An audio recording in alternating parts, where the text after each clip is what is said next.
Galentine's Day. What is Galentine's Day? Oh, it's only the best day of the year. Yeah. On February 11th, 2010, the Galentine's Day episode of Parks and Recreation aired. Since then, it's kind of been just an unofficial holiday of celebrating friends. Which it should still be an official holiday, as they say in Parks and Rec. Should be. We should. Hey, dear Congress, it's us again. Bros before bros, ovaries before brovaries, uteruses before duderuses. To girlfriends.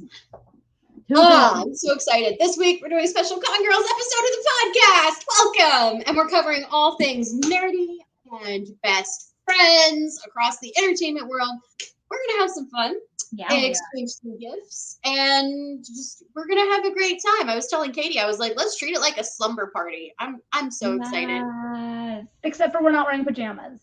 But, you know. No, it's too hot in LA today to wear pajamas. Yeah.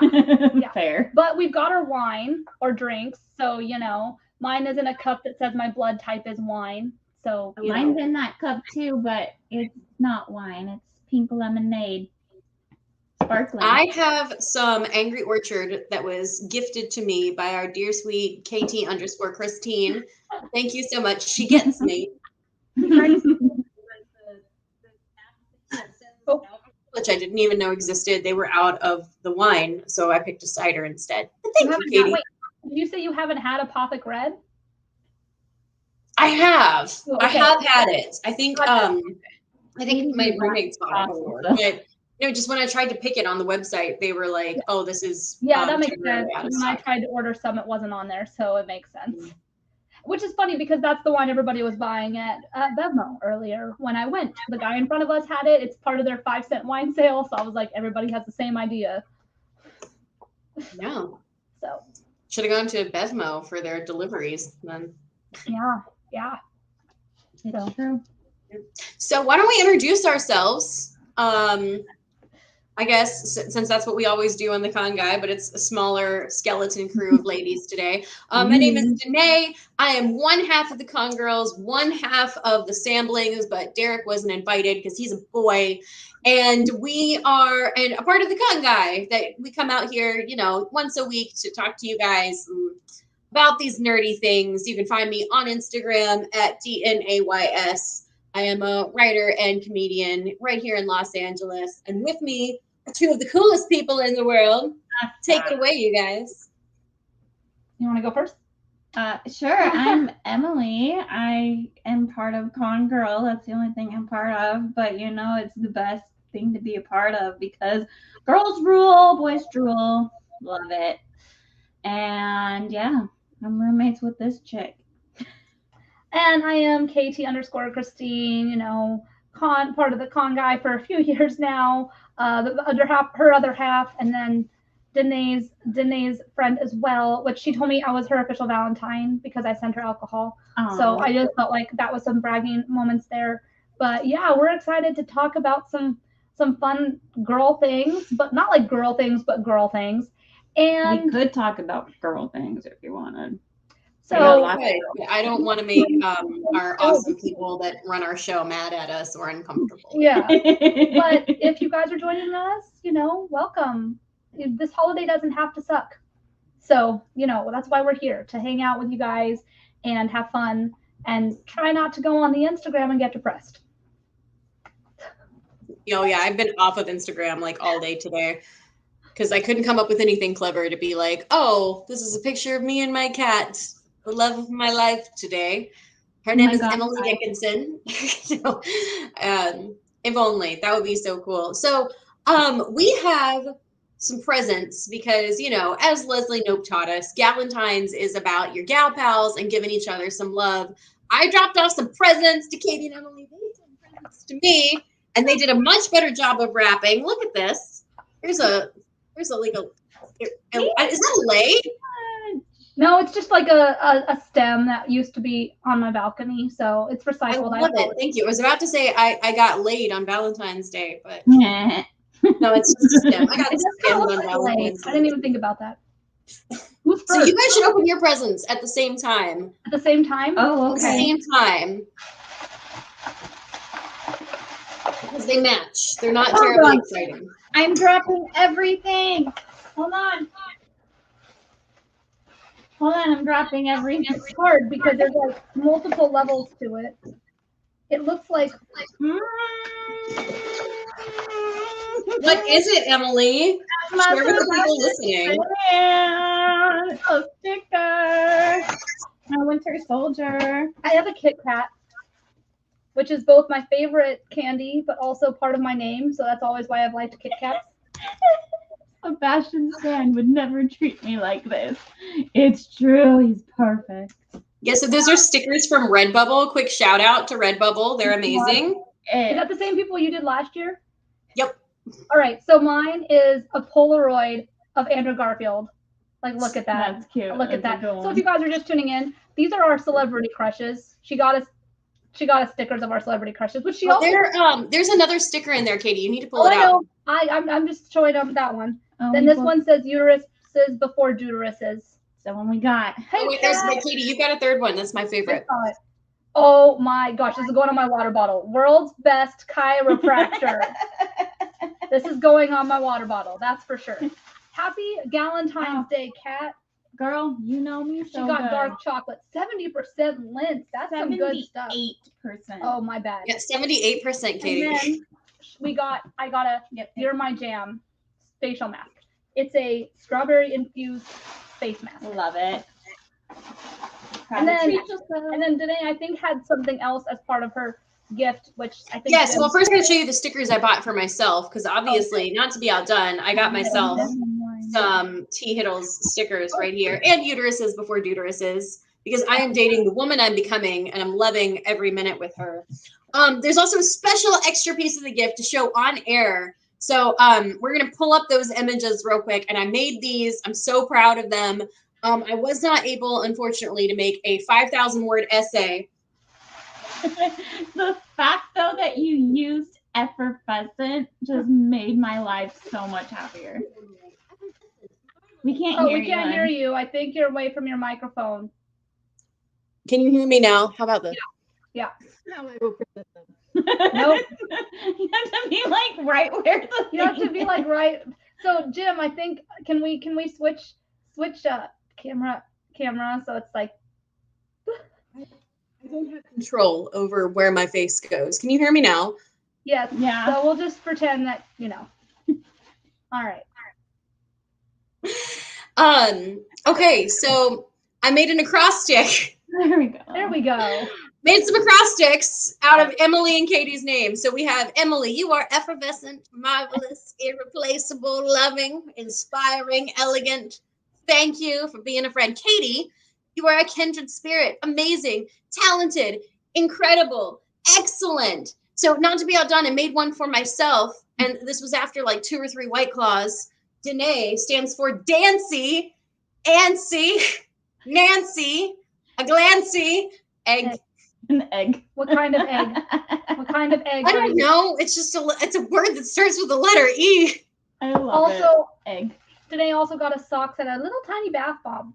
Yeah, I'm so glad you guys knew those were bath bombs. He's so cute. I love And I it. have a little kitty cat. Is it a cat? Yeah, with little. I think it's a cat. And a microphone. So Yay. now Danae has to open her gift though. I'm so excited. I forgot to give you chocolate. So I apologize. We forgot to give you chocolate. Yeah, that is a card. It's a card. I have to read the card first because Mama raised me right. Bright, adorable, always saves the day when things get hairy. I do have an excellent razor. Oh, you guys are the best. Happy Galentine's Day, babe. You're like my favorite scrunchie. Oh, those are scrunchies. It's scrunchies. Yeah. You're my favorite. You're like my favorite scrunchie, and I love you a bunchy. Happy Galentine's Day. This is an actual Galentine's Day card that you bought in a store. American Greetings, Rose. They are on it. Look at this adorableness. Scrunchies. You guys are on the ball. I love you a bunchy. And there's a present in here. I'm so excited. I need a new candle. Look at how pretty that is. Right? Smells great. I love it. Love me a candle. And a bath bomb because we're on the same wavelength. It's an F bomb. Oh, you guys are hilarious. I love you so much. We kind of had the same mindset. Yes, we did, because there's also face masks in here. Honey and almond. And okay, I have actually used this before and I love it. It's rose quartz and rose water. And I'll tell you, Katie, you'll appreciate this. I bought it because it had rose water in it. And Henry Cavill always promotes rose water. And that's why I got it. That's valid. I didn't know. So I was like, okay, I don't know what types of, so this is the hard thing about face masks. And any of my ladies can, if you're watching, can chime in on this. I have a very particular taste in face masks. Like I like the ones that you peel off your skin. Like it feels like you're going to peel off a level of your skin. I personally like those ones better because like the mud ones get so messy. But like, they do. What are your guys' favorite? Like, do you guys like the paper ones? No. I will get anything that says hydrating, because hydration is what really does prevent wrinkles. Hydration and wearing your sunscreen. Also just like hats and sunglasses, all those things. I try to avoid anything with citrus in it because citrus is really hard on your skin. I usually only use a sugar scrub on like my legs and feet prior to shaving. But yeah, I usually look for like cucumber, tea tree oil, aloe, vitamin E. Those are all, the word hydrating is the biggest word I look for when it comes to that. I just like the peel off ones because I like how it feels on my face. It feels like you're just peeling off all the impurities like on your face because you're pulling off an entire layer of skin. Like that TikTok that was going around when the girls were like, that feeling when once a month you shed your skin, and like the whole internet was freaking out thinking that was a real thing. But yeah, so, but we I think we all are on the same wavelength with our gifts because one of the themes of Galentine's Day is that you are supposed to pamper yourself. Treat yourself. So exactly. You know, and Emily and I are rewatching Parks and Rec. Emily and I are rewatching Parks and Rec, and it just so happened that last night we watched the second episode for Galentine's Day, and we're like, this is appropriate. Leslie Knope approved. So I like that. Uteruses before duderuses. Danae will literally put anything in her hair. I will. You're not wrong.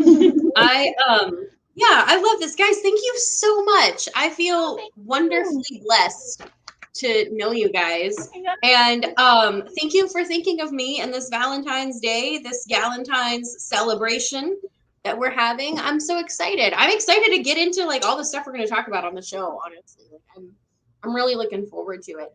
Should we go ahead and begin our next segment, which is the 10 best BFFs? Yeah, I also have some honorary mentions on there, which we'll say at the end. Okay, that's fair. That's totally fair. 10 best BFFs. I sent them a note.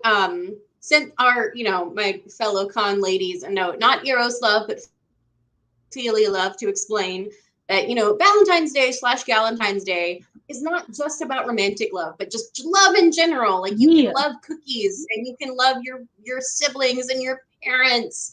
And you can also love Chris Evans every time he plays Captain America. But we're going to specifically talk about that friendship love, like the ones I feel for Katie and Emily, because I am tragically heterosexual. Let's begin. Samesies. Okay. All right. Well, slide 1. Woo! It is. All right, Leslie and Anne, you beautiful tropical fish from Parks and Recreation. Of course, they're number 1 on Galentine's Day. You can't not talk about Leslie Knope. Number 2, Natasha and Yelena from Black Widow. We talked about Black Widow on a whole podcast. It was a great film, right, you guys? Like, so good. What's not love about finally getting a Black Widow movie? And then next on our list of the best BFFs, Coach Beard, Coach Lasso from Ted Lasso. An amazing show. I know we've talked about it on the podcast. I know at least Ben has watched it. Derek has watched it. Ted Lasso is it's about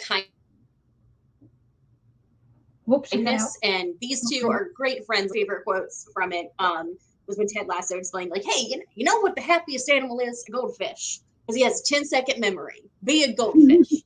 It's a great show. And right after these guys is the amazing Rebecca and Keely from Ted Lasso.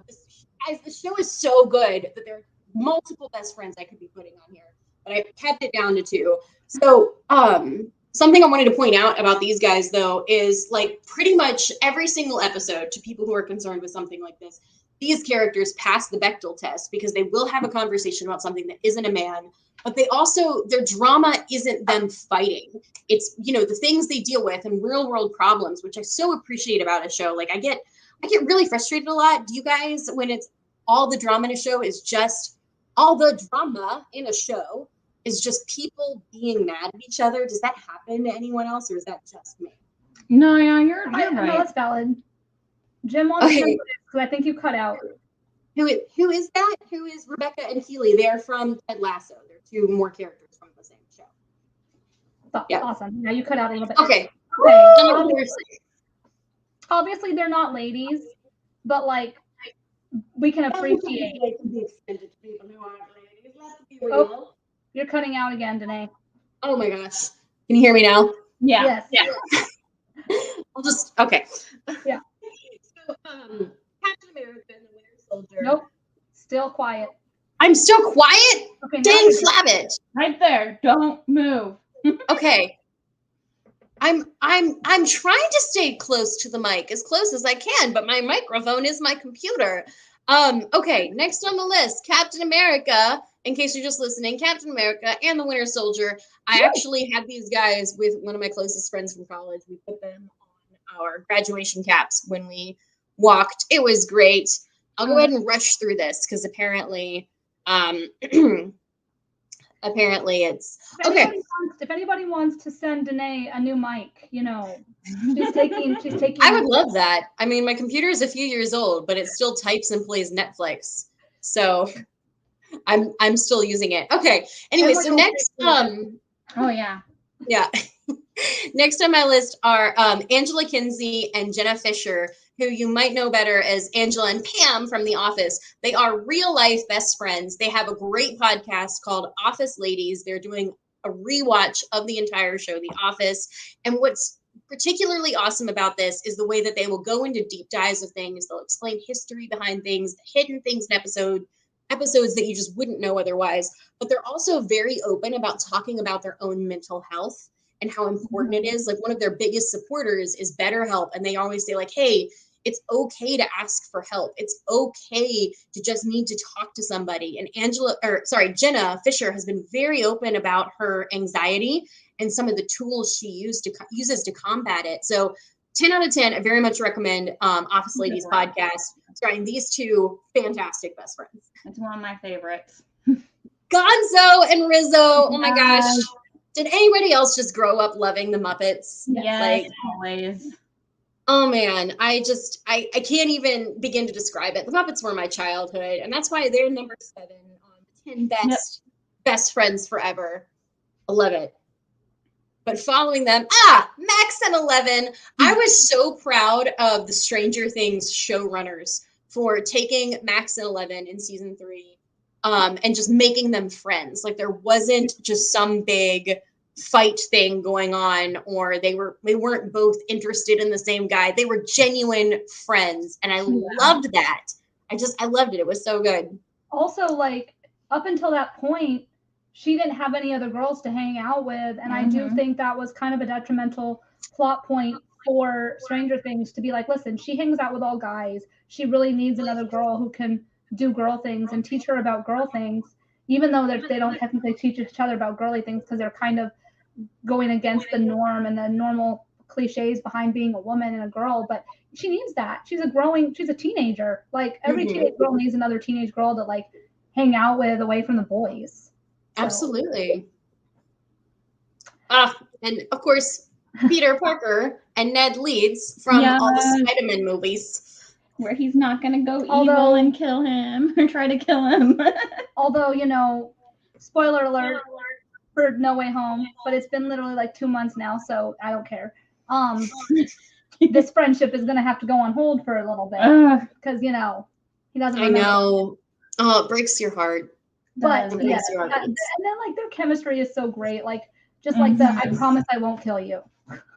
Like Emily and I literally say things like that to each other on a daily basis. Like I promise I won't kill you. Yeah, that's great. Ugh. And Winnie the Pooh and Piglet. I am so excited. Winnie the Pooh is in the public domain starting this year.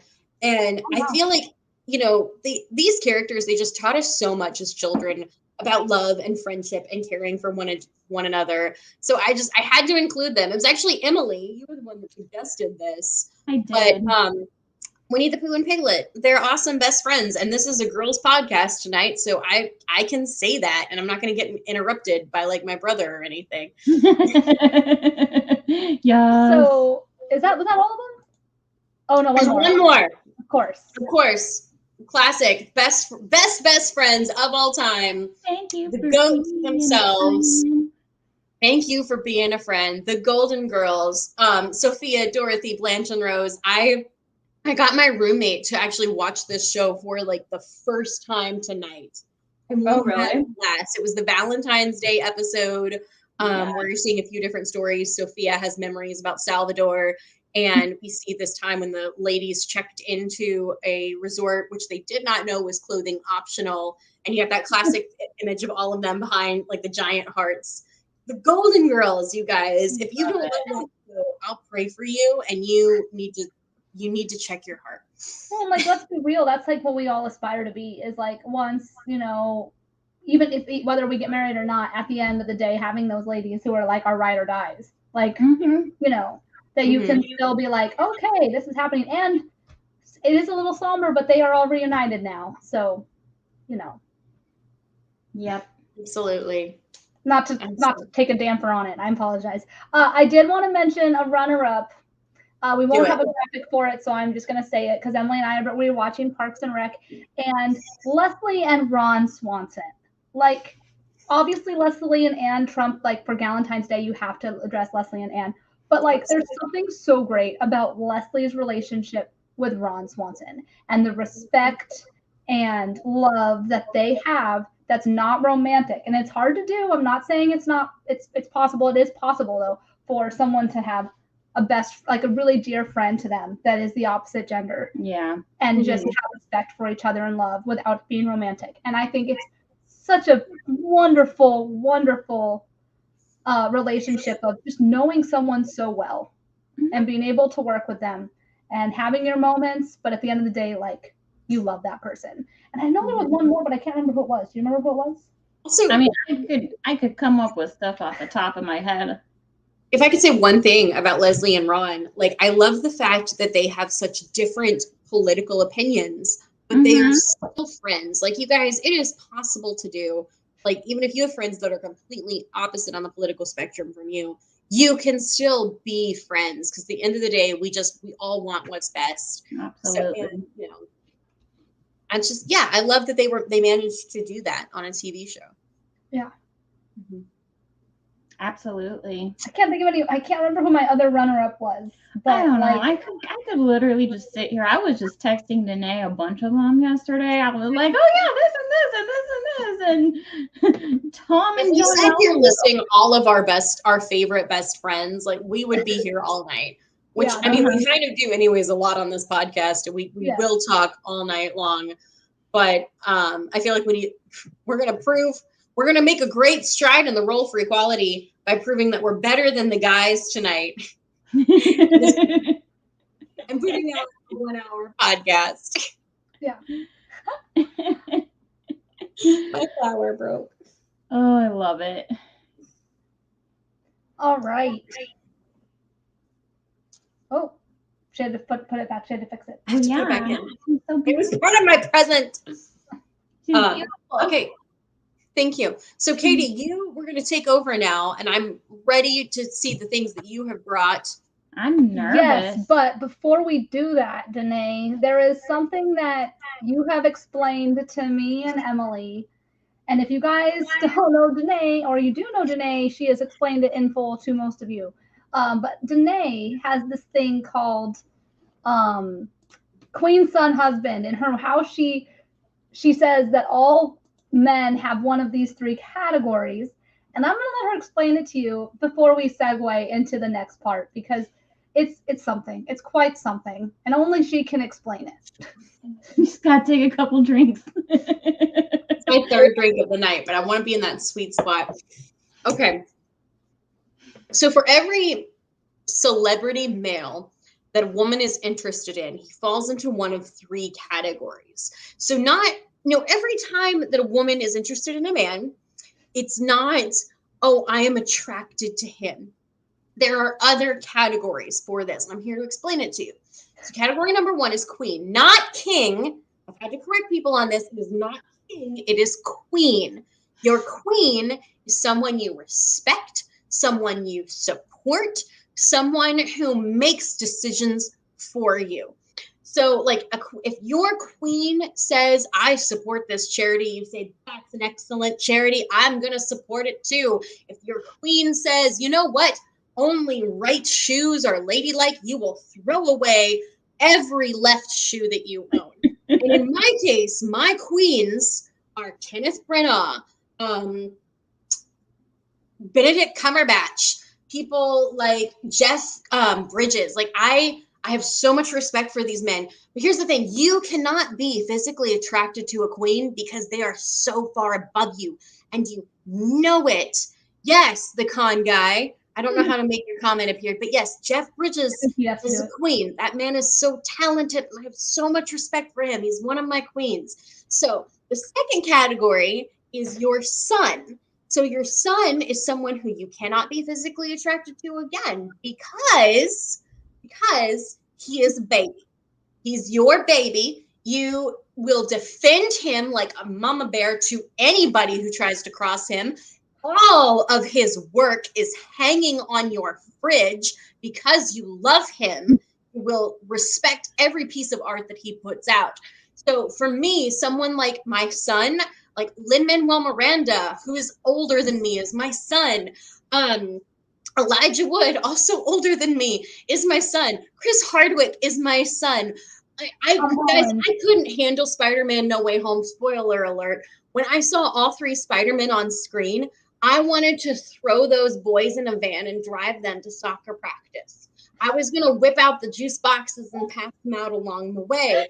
Those were my sons, and I was so nervous for them during that whole fight scene. They were babies. And yes, two of them are older than me, but they're still my sons. They are my children, and I will protect them no matter what. Okay, so this is, world's best chiropractor. That's my son. He may be Katie's husband, but he is my son. Okay, category number three, and this is the big one, is husband. So when I say someone is my husband, I do not just mean I am physically attracted to them. I want to bang them. I mean, I want to wake up late on a Saturday morning and we will bake together in our pajamas. We will enjoy a cup of coffee and have lazy conversations while we make pancakes or waffles and spend the day chatting and napping. But also bang, like screen door in a hurricane. And a husband for me are people like, obviously, you saw my stickers, Tom Hiddleston, Henry Cavill, he's rather not as well known, but Jeremy Irvine from Mamma Mia 2, or if you're like me, you've known him since War Horse. Those are your husbands who, if somebody else says they're interested in them, you have this mild distaste for that person, even though neither of you have ever met this man. He does not know that you exist. He's still your husband, and you will disregard any other sister wives you may have through him. And that is queen, son, and husband. I love it. So yes, that is Danae's, and this is the same, by the way, she has that monologue like memorized. She has said that exact monologue to me probably like 5 times. So it is literally her monologue at this point. So for those listeners, she should just record a soundbite of that in case anybody ever asks. You can just push a button and be like, here you go. Welcome. Thank you for coming to my TED Talk. Yeah. With that, we are going, I have a surprise for the ladies. I really quickly on the Google, I apologize to anybody. I don't want to take anybody's credit. I have no idea who made these. So if you did, you're more than welcome to comment in the chat or tweet us and I will give you the credit. But I looked on the internet on Google and Pinterest to find cringy celebrity Valentine's Day cards. Jim is going to put them at random, and I will talk about them. Most of them have to correspond with the people who are Danae's husbands, or Emily's celebrity crush, or my celebrity crush. Emily is going to share the one that she made up that I'm still upset about. But Jim, whenever you're ready, just roll the first so excited. one. These are for Emily. The first one says, it's a picture of the Winter Soldier. It says, "My love for you is so great I get amnesia." And then the one underneath it says, "Sergeant Barnes reporting for booty."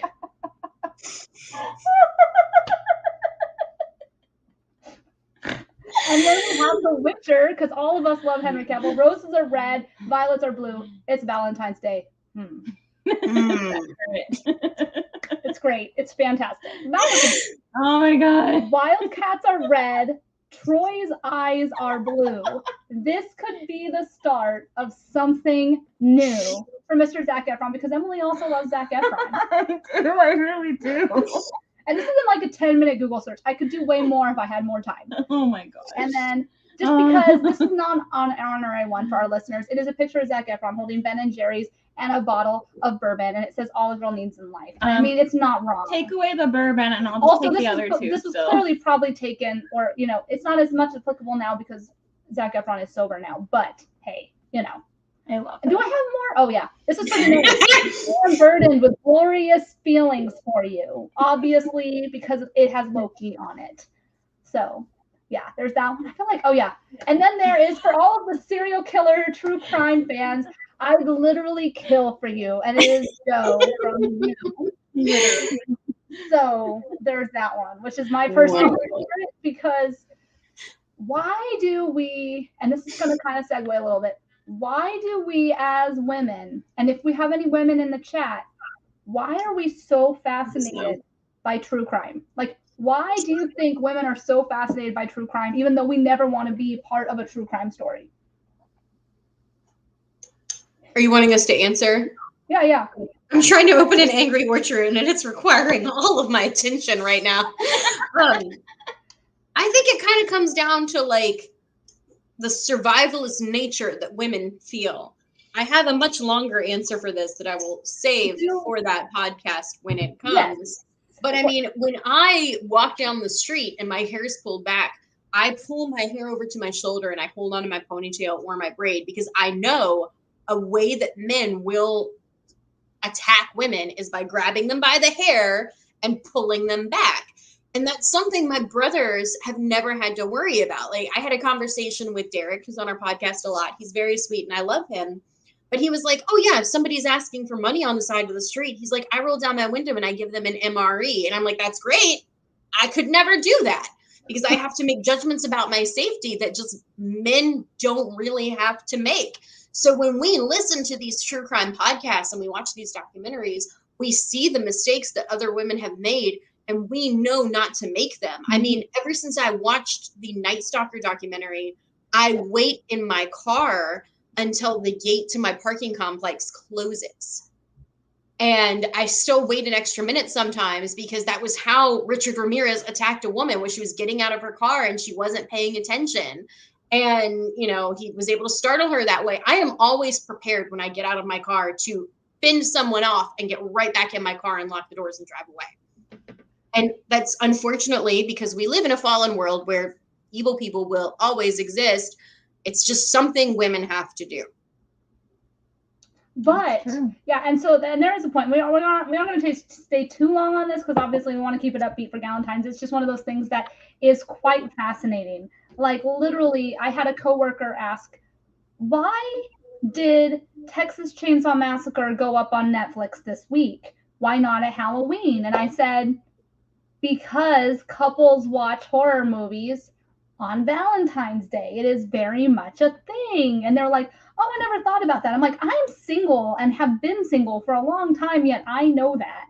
Because I didn't know that. Because they know that girls are going, most women, not all, I don't want to generalize us, but a lot of guys will take girls to see movies or watch scary movies with them, because they know they're going to grab them. They're going to hold on to them. They're going to get close to them.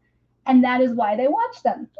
Sure. So that's why you see all this stuff pop up around Valentine's Day. But the reason I did want to mention that briefly, though, is because Danae and Emily and I are planning a future show which completely breaks down this whole Jim with the fast thinking throwing up a caption, a picture of Texas Chainsaw Massacre. We are working on making a show specifically where we dive into kind of like the psychology and the reason why girls and women are attracted to watching true crime. It is an addiction. I know most women I know are addicted to listening to these, to watching these. I just watched the entire Times Square killer documentary on Netflix. It was a good one. Yeah, and like I watched, and I didn't even know about that one. Like this is one I didn't even know about. Of course, I've watched the Night Stalker one. I've watched, Ted Bundy. We watched the Zac Efron Ted Bundy Only movie. reason I watched it because of Ted. I mean, that's not wrong. Jim just threw up a thing that says girls don't like boys, girls like true crime and murder documentaries. It's true. It is true. And so, there's nothing like just sitting down and drinking some wine and eating some chocolate while you watch other women get murdered on TV. It's a really weird thing that we do, but we do it. But to segue from this, we are going to lighten it back up a little bit. And I wasn't really. It's not a slumber party if you don't have at least one serious conversation. Well, and it's funny Right. because Joe Jonas posted a TikTok this week or yesterday where it's down where it's like, oh, she listens to murder shows and true crime, and Sophie Turner pops up in the background like, yeah, that's me. Hit me, like you caught me, you're right. You know what's interesting though is I'm really not that big into it. Like the only reason I'm watching them is because Katie just puts them on and I just happen to be in the room. Otherwise she watches a lot of it without me. And like I said, the only reason I watched the Ted Bundy one was because Zac Efron was playing him, and I love Zac Efron. So yeah, I will say it is not all women have a fascination with this. No. But I think there is an argument that it is more women than men. Oh yeah, absolutely. There was a funny SNL sketch about it actually. The one where Nick Jonas hosted. It was really funny. If you guys get the chance to watch it, it's an entire sketch where when he leaves for to hit the day to go to work, she turns on murder shows. It's really funny. And that's a picture of Zac Efron as Ted Bundy that Jim posted. Listen, Zac Efron is not an ugly guy, but when he played Ted Bundy, that was easily the worst he's ever looked. Yes. Yeah, and he knew it. He was very open about saying, don't be attracted to him. Yeah. He was awful. The reason I am playing him is because it shows you why he was able to do the things he did, which is more terrifying. And not to creep any of you out or maybe on a first date tonight. And there were even like scenes where he said that like he had to like do it and then be like, we have to take a break because I'm getting way too into this character and I can't do that. It's terrifying me. Yeah. To lighten the mood, I have a question. Have you guys seen? Obviously, no, it's cool. I totally interrupted you. There is a whole like list now of like industries that millennials are killing, and like added to that was the serial killer industry. And all of the comments were like, it's like, yeah, because we don't get in cars with strangers. We don't open our doors when we're not expecting somebody. I carry knives around LA because I'm terrified of it. I'm just imagining like a boomer serial killer, like knocking on the door, getting so upset about this millennial inside who's looking at their phone and not answering the door so they can get murdered. How dare they? That's funny. Yeah, I see. And I'm glad that Jim or whoever is running the con guy right now, I'm glad that you mentioned this because I actually did want to address this earlier and just totally forgot because we jumped straight into Galentine's Day.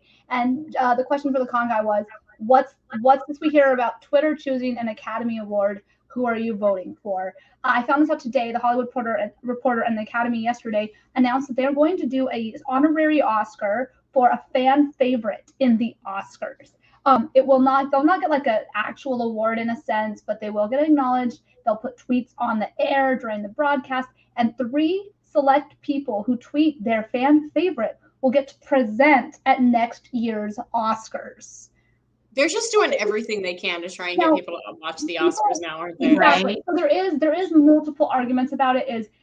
People know that the Oscars have started to kind of fall off people's radar and starting to not like it. So they're like trying to get people more engaged, which is awesome. there are possible downfalls. I mean, like people are like, oh, so what is it? The People's Choice Awards now, and there's others coming as well.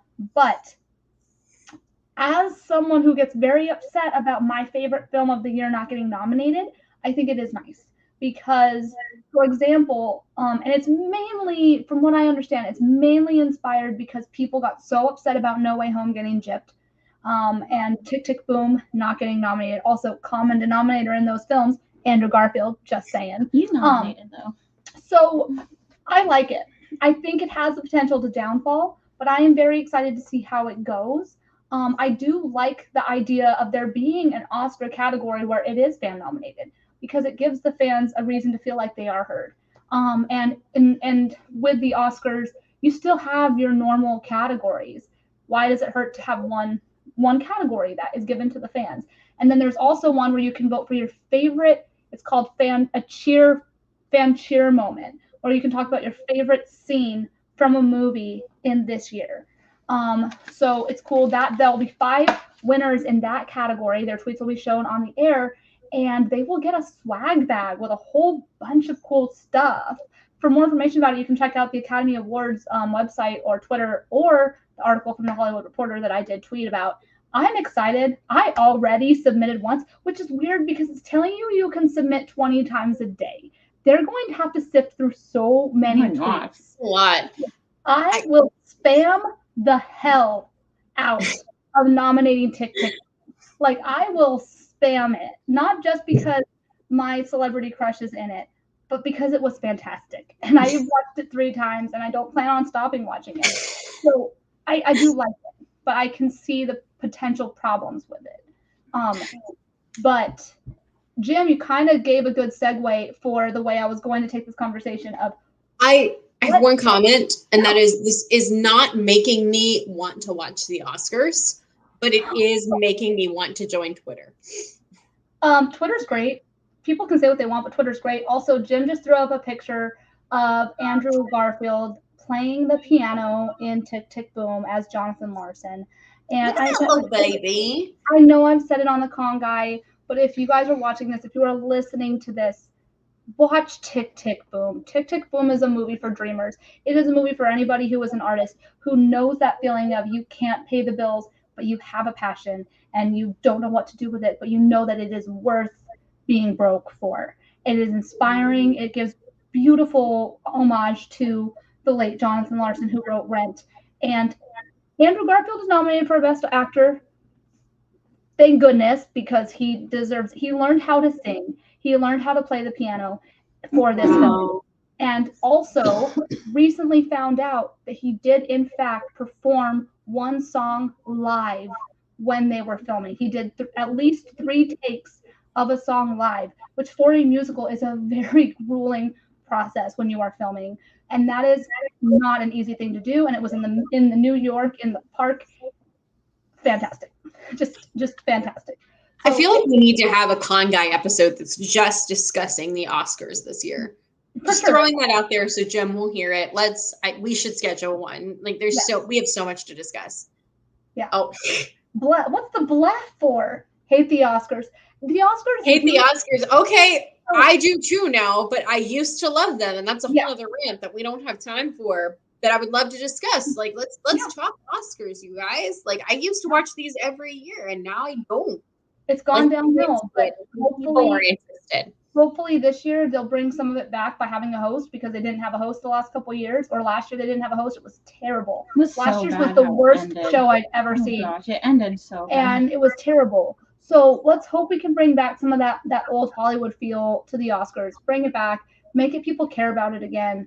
But unfortunately, with the movies they nominate, they're Oscar bait. They're popular amongst other actors, not all the time amongst the general public. So let's hope. Here's to hoping they can make the Oscars amazing again. But while we're talking about Oscars, and hashtag make Oscars good again. Yes. My other thing was, because it is Galentine's Day, what are the movies that you think would be great to watch on Valentine's Day, on Galentine's Day? What are your best recommendations? I love me 27 Dresses. I relate so hard to that. the Baz Luhrmann Red Curtain trilogy: Moulin Rouge, Strictly Ballroom, Romeo and Juliet. Romeo and Juliet. Which, I mean, if you got to skip one, let's be honest, skip that one. But if you can only watch one movie, though, I'd say watch Moulin Rouge. So, No, Danae, don't like Moulin they Rouge. did. Well, Emily, you can just leave, okay? I was going to try to go to it, and I actually forgot to message you about it. But here in LA last Saturday, and granted, I couldn't go because, unfortunately, I got the Rona. They did a double feature on 35 millimeter of Romeo and Juliet and Moulin Rouge.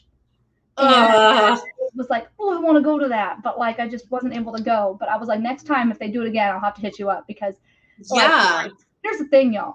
I hate the story of Romeo and Juliet. I despise it. But that movie is fantastic. Moulin Rouge is so good. But if I could get on my pedestal real quick as a Shakespeare nerd, the problem of why people hate Romeo and Juliet is because it is not done right. It is not supposed to be a love story. It is about two families that hate each other so much that they don't realize that they just killed two children. Mm-hmm. That's a very brief answer that's not nearly as intellectual as it should have been, but it's because people do it wrong. That's why a lot of people don't like it. I just hate the story of the fact that like these kids were so in love and they commit suicide because of things. But Baz Luhrmann did such a great job at having a modern retelling of it that works, but while still keeping the language. And at first you're like, this is weird. They're speaking in Old English, but it's in the 90s, you know? But it works. It works. And having it at Venice Beach, I mean, it's genius. And then the costuming is beautiful. Leonardo DiCaprio and Claire Danes are fantastic. So as much as I hate that story, one of my favorites. Emily's is 27 Dresses. I'm just more of a rom-com girl. Yeah, of course. I like to laugh and feel good. I mean, if you don't want to be sad and watch the main characters in, then you should watch Strictly Ballroom. Amazing dancing, amazing story. It ends happy. Please watch Strictly Ballroom. It's one of Baz Luhrmann's ignored films. That's amazing. I am going to go with, aside from the fact that I love the movie Valentine's Day for obvious reasons, it's not a great Hollywood blockbuster, but it is a feel-good movie with all sorts of different love stories, and I love it so much. And obviously, I love Ashton Kutcher. He's great, so it's also a thing for me. But also, for me, and Emily and I were like trying to decide what movie to watch tonight. Crazy Stupid Love. It's a good one. That is a great movie. It has all the ins and outs of like a great love story. It's like you're photoshopped. And it's the perfect blend of comedy, but also makes you feel something. And so I think that's why I like it so much, is it doesn't take itself, it's not so serious that you want to cry. Like, you know, I'm a sucker for the sad, sappy, romantic movies. Yeah. Emily is not. But like for me, I like the sad ones. You know, The Notebook, Walk to Remember, anything Nicholas Sparks. I am a sucker for that stuff. But I understand that some people don't like to cry in movies. I don't like to cry. So I get that. I cry enough on my own. I don't need to cry in movies. I don't cry. I had my $2 removed because I wasn't using them. On a side note, 2 movies came out this week for Valentine's Day. One of them is about a guy and his dog, and the other is about with Jennifer Lopez and Owen Wilson getting married randomly. But I'm weirdly intrigued by it. Like, I'm kind of like, I might watch it on Peacock because it's like, it looks like the cheesy 90s J-Lo movies that you're just like, it's going to be bad, but I'm going to watch it. I want to see the dog one though. Because let's be real, my Valentine is my dog. Yeah. And Channing Tatum is in Dog, which is a story about him trying to take, I don't know the exact premise, but, and then Jen just put up a picture from Marry Me. It's called Marry Me, and it's J-Lo and Owen Wilson, which is the most random combination of actors they could have put. But basically, she's supposed like to I just threw darts at a board. She's supposed to get married live on stage during a concert to the guy that she's engaged to, and then she finds out that he cheats on her before the night happens, and so he's holding a sign up that says like "Marry me" in the audience, and so she's like okay, and they get married on stage after not knowing each other at all. Like it's probably gonna be messy, but I'm all for the cheesy factor of it. But Dog, Yes. which is another picture, perfect timing by Jim there. It's Channing Tatum, and I believe he's trying to take this dog home to like have a final farewell with his previous owner or something like that. It's like to a funeral or yeah, something. like to his Well, and it's about a veteran and a surface dog in the military. Yeah, like his owner died in the military, and he's trying to take him home, and he's this unrowdy dog, and he has to try to she and yes, just Channing Tatum has to take this dog home, and everybody, and it's an unruly dog. But the good thing is I know what every single one of you dog lovers and animal lovers is thinking. I am not going to see this movie if the dog is going to die, because it is the number one reason people will not watch dog movies. Channing Tatum went on a live late show and was asked, "Will this dog die? Does this dog die?" And he said, "It's a happy ending." He did not say the dog doesn't die, but he knows that he has to tell people that the dog's not going to die because otherwise they will not see it. Mm-hmm. There's a really great website that I'm just going to throw out there. It is just called Does the Dog Die? Yeah. Does the dog die? Also, does like the token gate character die? I think another one for, like, does the mom die? It's got several categories. Does the dog die.com. Reach full Jimmy Buffett, you guys. And it's just a great way if you are triggered by a lot of things like that you can check in before you see a film and find out, like, hey, like if you are okay with spoilers, just wanting to know before you go in what to expect from something. Does the dog die.com. Yeah. There is a reason I have never seen John Wick. Let's just say that. And that I'm never gonna see it.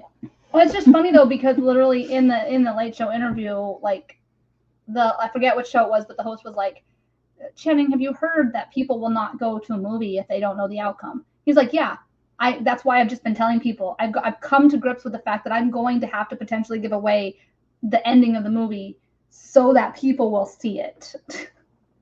Because he's like, it's a happy ending, so basically the dog doesn't die. So there's plenty of movies to watch this Valentine's Day week if any of you guys are just not wanting to watch the typical love story. I think it's a great angle to have a story about a person and a dog, because that is an ultimate love story that multiple people can relate to, especially if they are not with someone, a human person. That dog is their other half. So check those out. We're probably, I think, hitting, unless there's anything else either of you wants to touch on for Galentine's Day. Any last thing? My points, so I feel pretty great. No, I know Jim, what's gonna happen. Jim, you're gonna make her cry. That was a picture of John Wick and his dog.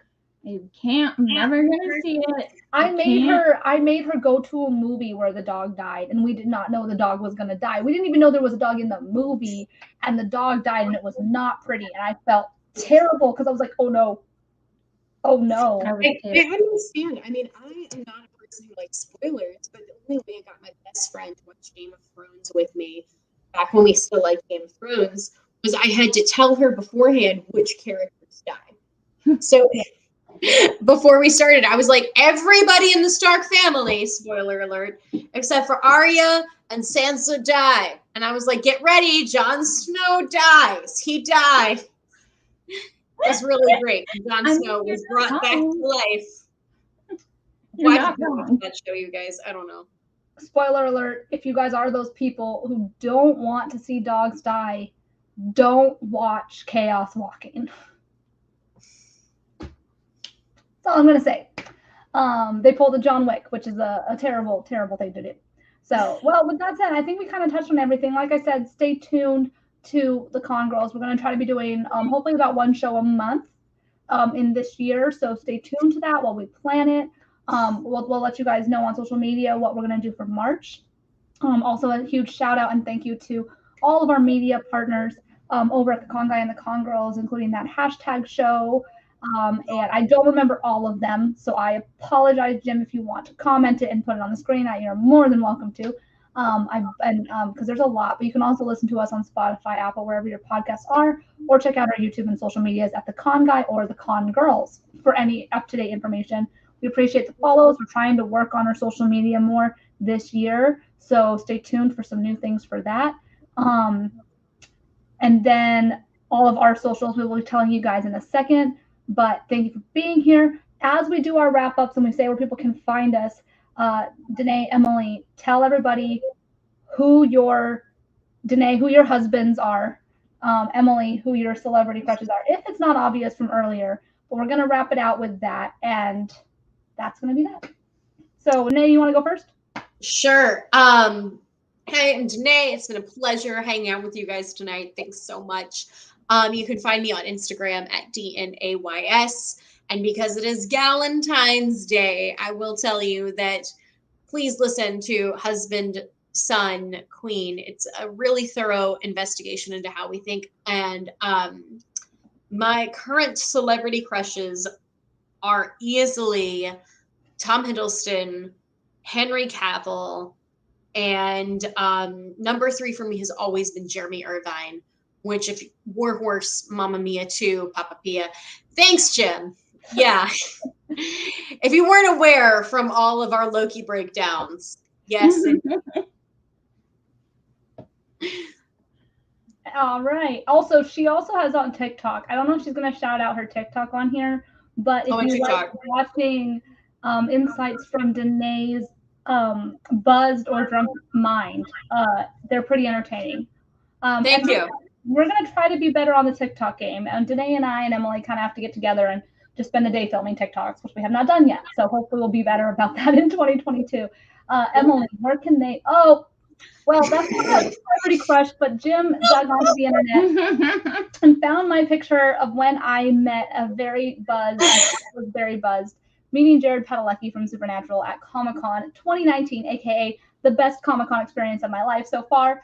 Hopefully it can be topped, but let's be real, I'm not sure it can. 2019 was an amazing year. We didn't know what we had before we lost it. I know, right? Emily, where can they find you? They can find me on Instagram mostly because I don't use Twitter very often. And I don't have TikTok because I don't want to get sucked into it.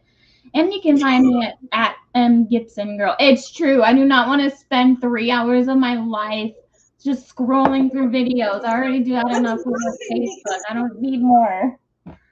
She does that enough for me. She's like, Emily, here's this TikTok. And I'm just like, I don't care. And celebrity crushes. Celebrity crushes. Obviously, my Sebastian Stan. Winter, aka Winter Soldier. I got my Henry Cavill. I think that's one for all of us because he's just so great.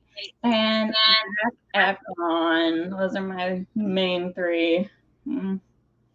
Who's playing a dad in the new Blumhouse movie. He's playing a dad, and if that won't make you feel old, I don't know what so excited. It's a horror film. It's why can't I remember what it's called? Firestarter? Oh, Firestarter. It's a remake of the Stephen King story. But yeah, he's watched the trailer, like he's playing a dad, and I'm like, oh my gosh, excited. We've reached that point. He looks so good. So that made me feel old. Yep. I'm old now. Guess what? You're old. Yeah. And then I am KT_Christine. You can see it right there across all of social media, TikTok and Twitch included. You can find me streaming live on Twitch and hating on MJ if I'm playing Spider-Man. But I haven't been streaming as much, but hopefully I'll be back at it more in the coming months. But yeah, same thing all across there. Usually my TikToks are ridiculous. I've been doing that whole smash or pass trend way too much on TikTok lately. So there's that. My number 1 celebrity crush right now Chris Evans has been bumped down because Andrew Garfield found his way back into my heart. I have loved him since Social Network, so I am not one of those girls who just jumped on the bandwagon this year. No, I have loved him a long time.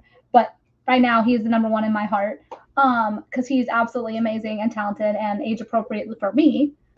Second in that would be Mr. Chris Evans for everything that he is, both beautiful. Also loved him since before he was Captain America, like since Not Another Teen Movie and Cellular. So like I've loved him a long time too. And I don't know who my number 3 would be. I'd probably still Zachary Levi, because obviously I still adore Zachary Levi, the king of the nerds. And I didn't want to say Henry Cavill because they both did, but I would be stupid to not say Henry Cavill. So yeah. All of Henry Cavill. So that's that. Thank you so much for joining us tonight as we break down Valentine's Day. We're all available on Twitter at the Con Guy. I don't think we've set up a Con Girls one, but we will be doing it soon.